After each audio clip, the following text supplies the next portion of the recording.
Hi viewers, welcome to my channel.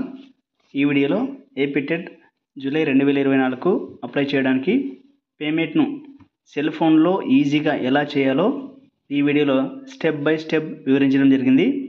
ముందుగా payment చేయడానికి candidate name, date of birth, phone number, candidate Aadhaar నంబర్ను సిద్ధంగా ఉంచుకోవాలి. ముందుగా క్రోమ్ బ్రౌజర్ను ఓపెన్ చేసి ఏపీ టెట్ అని టైప్ చేయండి. వెబ్ పేజ్ ఈ విధంగా ఓపెన్ అవుతుంది. ఇక్కడ టెట్కు పేమెంట్ డేటు మరియు అప్లికేషన్ డేటు, లాస్ట్ డేటు అక్కడ కనిపిస్తాయి.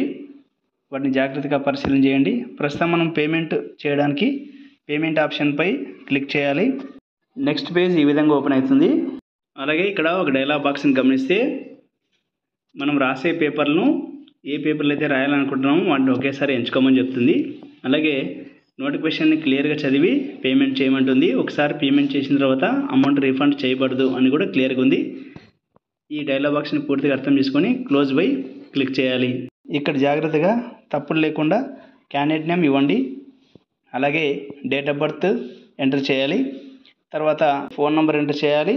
తర్వాత మరలా అదే ఫోన్ నెంబర్ను మరొకసారి ఎంటర్ చేయండి. ఆ తర్వాత are you belongs to AP state అని వస్తుంది. ఎస్ అయితే ఎస్ అని క్లిక్ చేయండి. నో అయితే నో పెట్టండి. తర్వాత ఇది చాలా ముఖ్యమైనది. మనం ఏ పేపర్లు రాయదలుచుకుంటున్నామో వాటన్నిటిని ఒకేసారి ఎంపిక చేసుకోవాలి. ఆ తర్వాత వాటికి సంబంధించిన అమౌంట్ కూడా అక్కడ చూపిస్తుంది. తర్వాత కింద వస్తే ఆధార్ నంబర్ ఎంటర్ చేయాలి. తప్పు లేకుండా ఆధార్ నంబర్ ఎంటర్ చేయండి. క్యాప్షా కూడా అక్కడ ఎంటర్ చేసి అన్నీ కరెక్ట్గా ఉన్నాయంటే చెక్ బాక్స్లో టిక్ చేసి ప్రివ్యూ బటన్పై క్లిక్ చేయండి. నెక్స్ట్ పేజ్ ఈ విధంగా ఓపెన్ అవుతుంది. ఇక్కడ ట్రాన్సాక్షన్ రిక్వెస్ట్ అని ఉంటుంది.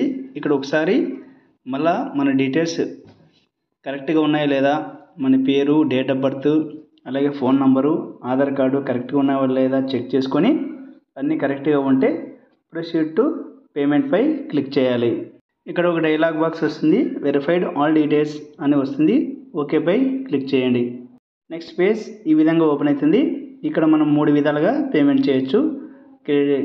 కార్డ్స్ ద్వారా, నెట్ బ్యాంకింగ్, యూపీఐ, ఈ 3 మెథడ్లో మనము చేయొచ్చు.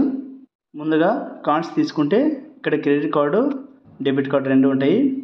క్రెడిట్ కార్డు తీసుకున్నప్పుడు ఆ కార్డు వీసానా, మాస్టర్ కార్డా, రూపేనా అని అడుగుతుంది. అది సెలెక్ట్ చేసుకోవాలి. అదే నెట్ బ్యాంకింగ్ ద్వారా అయితే ఏ బ్యాంక్ సంబంధించిన కార్డు అనేది కూడా అక్కడ మనం సెలెక్ట్ చేసుకుంటాము. లేదు యూపీఐ ద్వారా వెళ్ళాలంటే అక్కడ మనకి గూగుల్ పే, ఫోన్పే, ఈ జీపే చూపిస్తాయి యూపీఐ అడ్రస్లు. వాటి ద్వారా కూడా మనము పేమెంట్ చేయవచ్చు. లేదు మనము కార్డ్స్ ద్వారా పేమెంట్ చేయాలనుకుంటే ఇక్కడ క్రెడిట్ కార్డు కానీ లేదా డెబిట్ కార్డు కానీ ఉపయోగించుకోవచ్చు. ఆ రెండిట్లో ఆ కార్డ్ ఏ టైప్, వీసా కార్డా లేదా మాస్టర్ కార్డా, రూపేనా సెలెక్ట్ చేసుకొని ఇక్కడ కార్డ్ నెంబర్ అడుగుతుంది. కార్డ్ నెంబర్ ఎంటర్ చేయాలి. తర్వాత కార్డు హోల్డర్ నేమ్ ఎంటర్ చేయాలి. తర్వాత ఎక్స్పైరీ డేట్, కార్డ్ ఎక్స్పైరీ డేట్ను, మంత్ను, ఇయర్ని ఎంటర్ చేసి అక్కడ సివివి నంబర్ ఎంటర్ చేసి పే నౌపై క్లిక్ చేయాలి. మీకు పేమెంట్ సక్సెస్ఫుల్ అని వచ్చి అక్కడ పేమెంట్ రిసిప్ట్ని డౌన్లోడ్ చేసుకోమని చెప్తుంది. దాన్ని డౌన్లోడ్ చేసుకొని జాగ్రత్త పెట్టుకోవాలి. అలాగే అదే టెట్ ఐడి అవుతుంది. ఆ టెట్ ఐడిని ఉపయోగించి మరలా మనము అప్లికేషన్ను సబ్మిట్ చేయాల్సి ఉంటుంది. Thank you.